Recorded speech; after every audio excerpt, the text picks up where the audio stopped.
Bueno, quiero darle la bienvenida a una colega y amiga, analista política, Bianca Rodríguez, al programa. Bianca, bienvenida. Hola, gracias por tenerme. Quería conversar en este segmento que vamos a hacer de varios temas, pero quiero obviamente irnos al análisis que ambos entendemos de las cosas que están teniendo un impacto en el país. Uno de ellos es, y que nos ha sorprendido en esta semana, es que se arrestó a George Santos, un congresista de Nueva York, por acusado de lavado de activos y obviamente de mentir en algunas cosas, lo cual nadie condena. Yo creo que es algo que debiera, de ser cierto, procesarse de la manera que debe procesarse. Pero al mismo tiempo, en esa semana, el comité investigador del Congreso de los Estados Unidos encuentra, tiene conferencia de prensa, muestra documentación de los posibles cargos de lavado de activos a la familia Biden por más de 10 millones de dólares. Creo que a todos nos sorprende que esto no fue noticia o no ha sido noticia en las primeras planas de los periódicos, no se ha hecho cobertura de wall a wall, como decimos, en Estados Unidos por este caso. Estamos hablando de la familia del presidente de Estados Unidos, posiblemente involucrada en un esquema corrupto por más de 10 millones de dólares. ¿Qué te parece a ti de la manera que se ha tratado estas historias? Sí, totalmente. A mí lo que me parece muy frustrante es que si esto fuera Donald Trump siendo presidente, que le encuentran este tipo de información, eso fuera primera plana en todos los medios, porque todos sabemos que los medios pues más mainstream del país han siempre estado en contra de, no tan solo los republicanos, pero mayormente en contra de Donald Trump. Entonces, tratar de crear ese tipo de noticia a ellos les beneficia. Pero por otro lado, pues también hemos visto que desde que Joe Biden entra a la Casa Blanca se le ha tratado con una vara muy distinta, le hacen unas preguntas muy sencillas, incluso le pregunta que cuál es su helado favorito.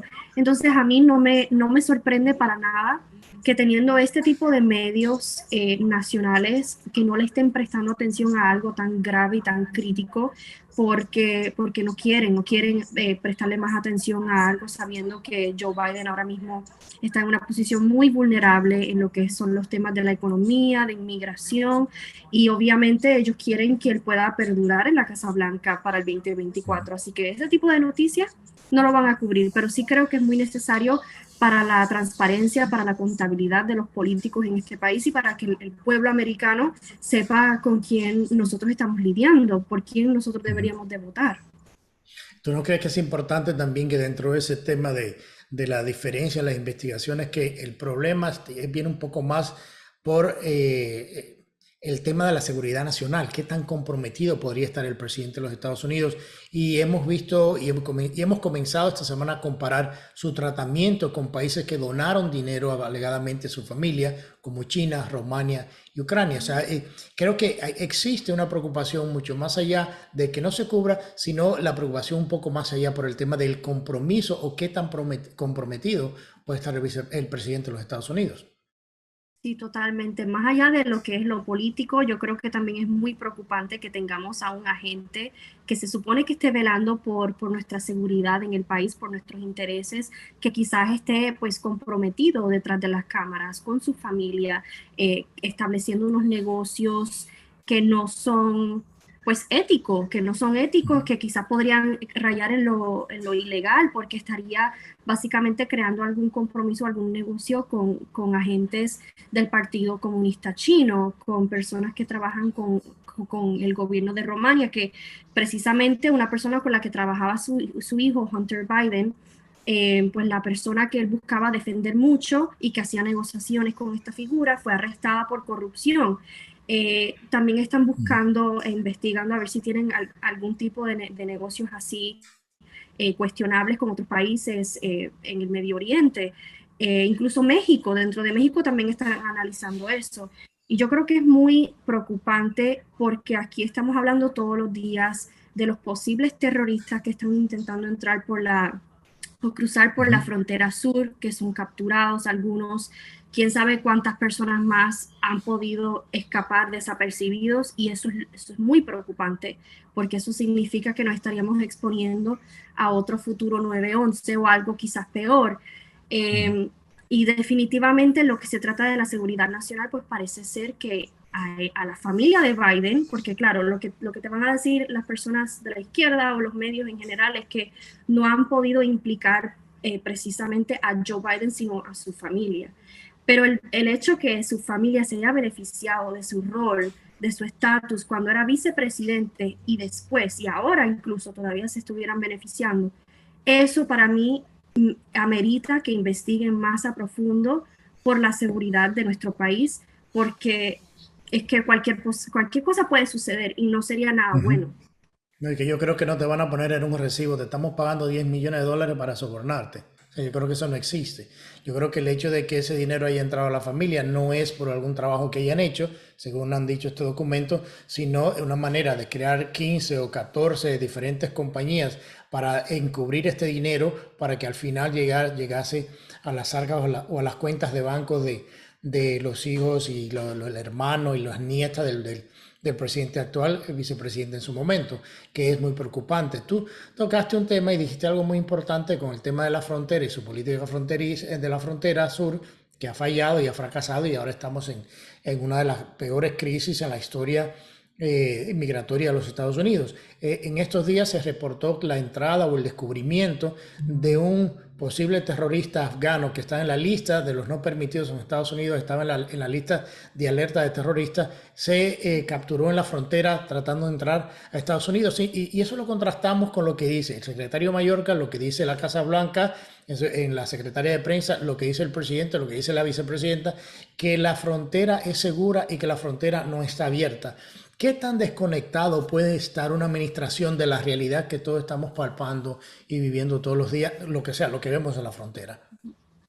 Yo sinceramente en el principio yo pensaba que era una falta de comunicación y falta de conocimiento de la vida real por ellos estar localizados en Washington, D.C., o sea, lejos de las fronteras, lejos de las comunidades que verdaderamente están siendo afectados por estas políticas.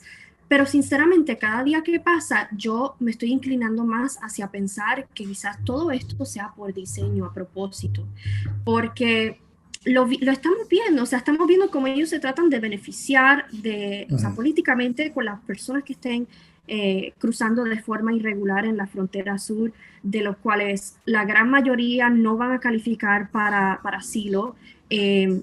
Estamos viendo cómo él mismo estableció un programa de parol supuestamente humanitario para ciertos grupos, completamente ignorando el proceso legislativo e ignorando al Congreso, quienes se supone que sean los que crean este tipo de ley o Ujú. programa.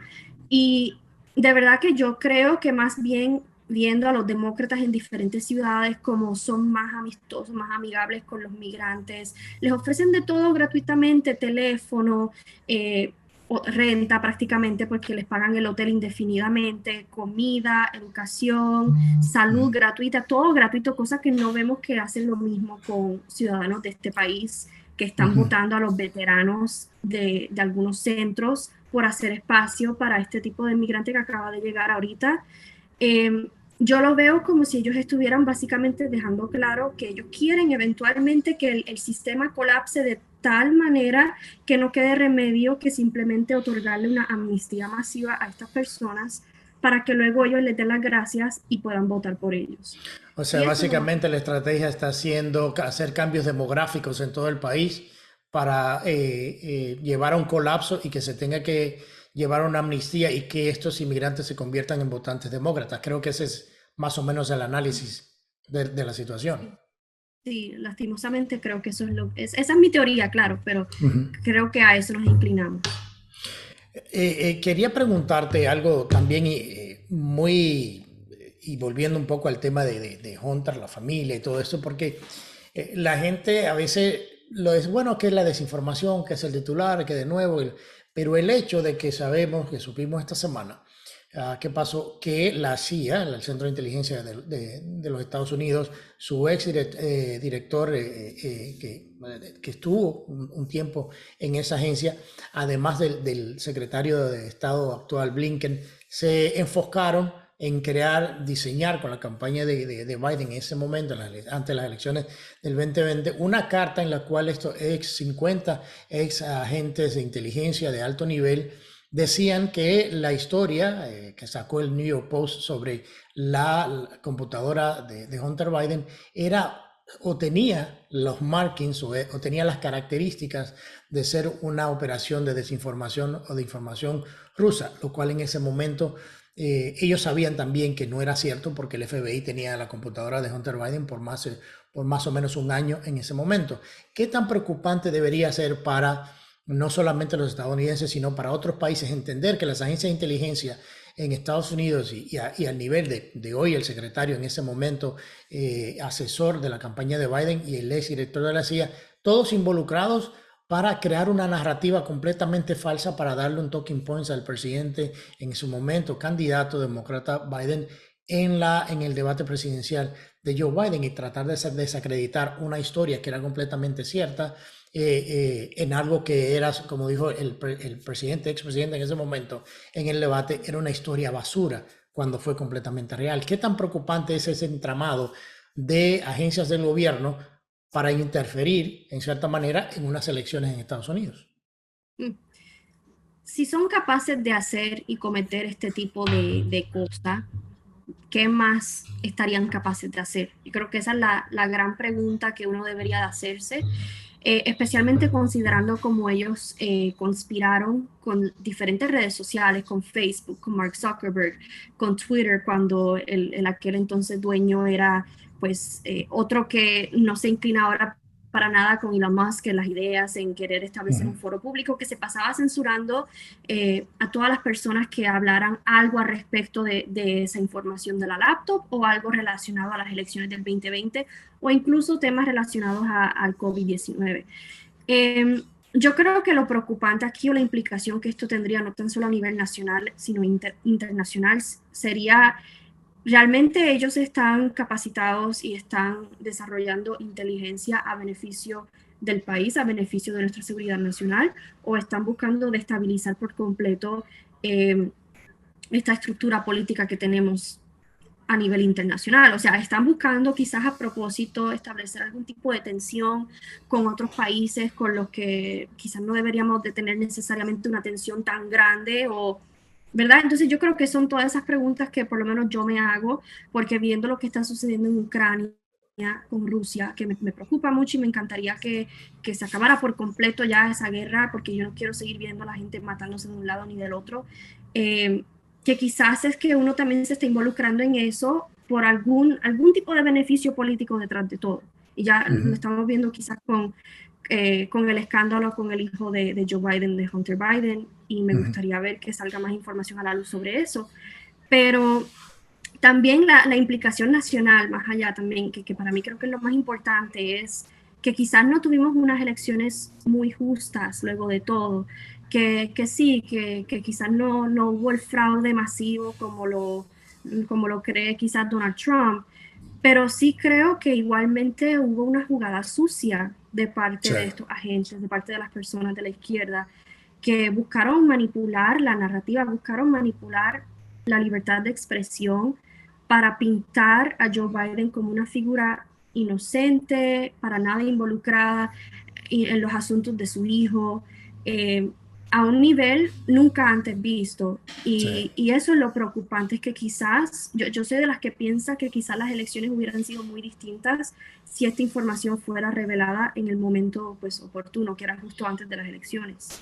No, yo creo que el hecho de que el presidente actual dijera en su momento que él nunca se había ligado a ninguno de los asuntos de negocio con su hijo y que nunca había hablado con su hijo de sus negocios, o sea, todos sabemos ahora que era mentira porque inclusive hay fotos en todas partes de él con socios de su hijo en la Casa Blanca cuando él era vicepresidente. Entonces yo creo que muchas cosas salieron a la luz. Yo creo que el otro importante es el hecho del tema de la moral en cuanto a nuestro país, poder llamarle la atención o corregir o opinar en otros países sobre asuntos internos cuando nuestras agencias también se involucran internamente en quitarle cierto poder a los votantes y ellos decidir quiénes serían o quién sería el presidente de los Estados Unidos y no los votantes como debiera ser. Yo creo que eso es importante.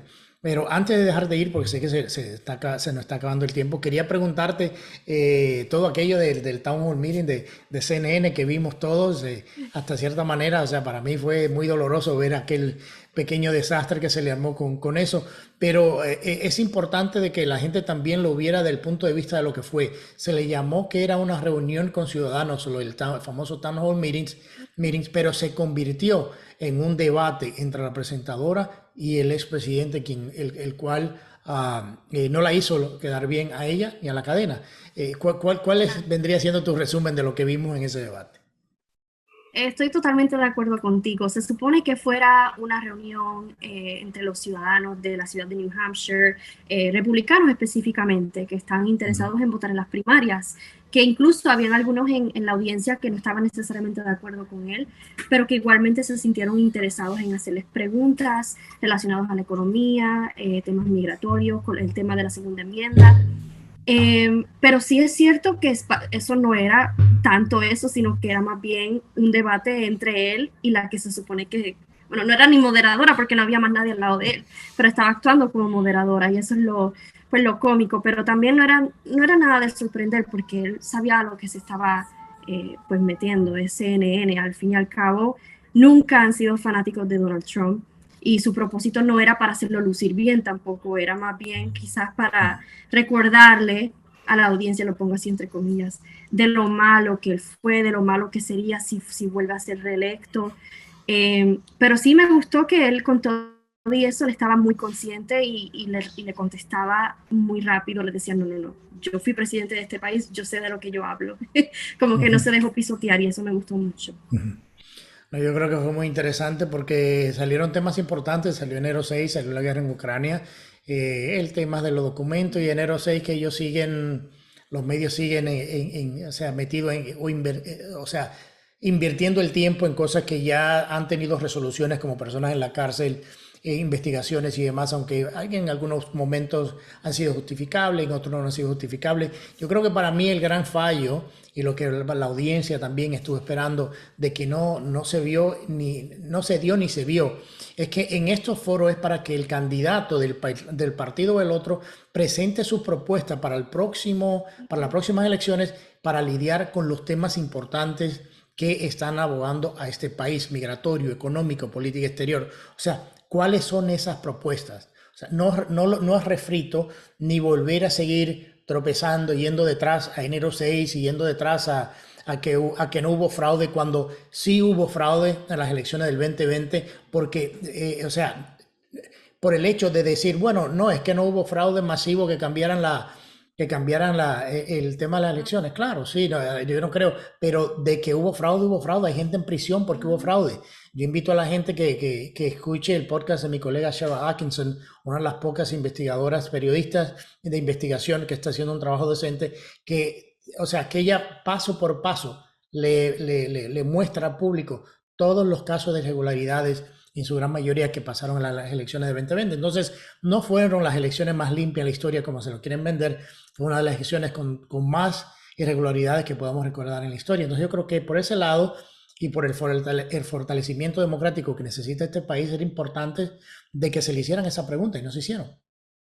No, yo creo que también en parte era porque CNN ya tenía su agenda, ¿no? O sea, no querían que él tocara los temas más vulnerables para Joe Biden, como el tema de la economía y la inmigración. Ellos querían enfocarse en el 2020, en enero 6, porque saben que esos son los temas que más perjudican no tan solo a Trump, sino al Partido Republicano.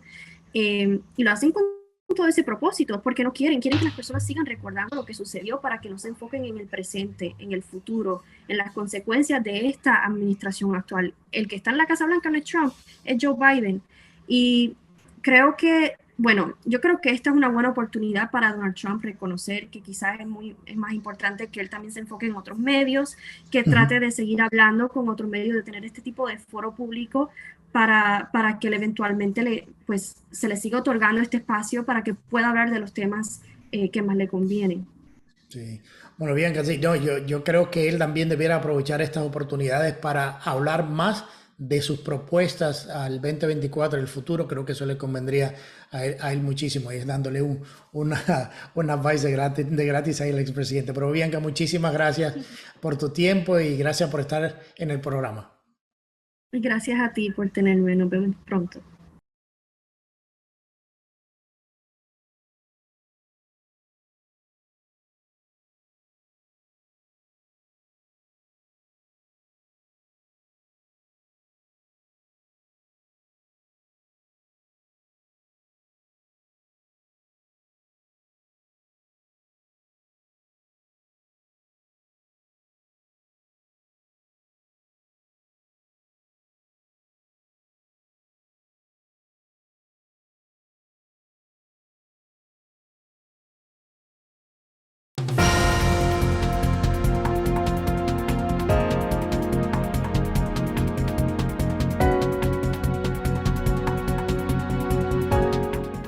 Hola gente, buenos días, o bueno, o quizás sean tardes, o quizás sea la noche, la verdad es que no sé cuándo me estás viendo. Me quería presentar, mi nombre es Alfonso Sánchez Peñalver y voy a estar desarrollando unos vídeos para explicar cómo funciona una economía. Voy a intentar ser lo más objetivo posible porque el propósito de estos vídeos es, de un modo normal, relajado desde casa, entender y daros las herramientas y el modo de pensar para que vosotros mismos podáis analizar la situación económica de vuestro país o de un país o del mundo entero sin que los políticos os vuelvan locos de un lado o de otro. Es que me da igual, porque todos los políticos intentan exagerar las cosas para sacarse dinero ellos. Señores, esa es la realidad. Y entonces, para que tengáis unas herramientas y un modo de pensar propio, independiente, libre, y entendáis de verdad cómo funciona el sistema económico, ¿no? Eso os dará una perspectiva mejor sobre la vida y sobre las cosas importantes, ¿no? Esta idea pues ha surgido durante el tiempo que llevo conociendo a Willy Dora, que por cierto lleva un programa magnífico en el cual he participado y por eso hemos desarrollado una relación que se llama On Target. Y después de la última participación que tuve, pues no hace mucho, hace una semana o dos, hoy, cuando tú lo estés viendo, no sé hace cuánto, pero me sugirió preparar estos vídeos y me pareció muy buena idea. Muy buena idea. Desde aquí, desde CD Media en español, amamos la libertad y amamos la libertad de pensamiento. No queremos que nos manden dogmas, no queremos que nos manden doctrinas. No somos así. Nos han criado en el respeto, en la libertad y en el pensamiento propio. Y eso es lo que queremos transmitiros. Por eso os queremos dar las herramientas y el conocimiento para que vosotros tengáis vuestros propios pensamientos. Bueno, ya no me enrollo más porque os iré machacando con esto en los próximos vídeos, que espero que después de ver esto os sigáis viendo, y os mando un saludo muy grande y bienvenidos a CDM en español hablando de economía. Un saludo.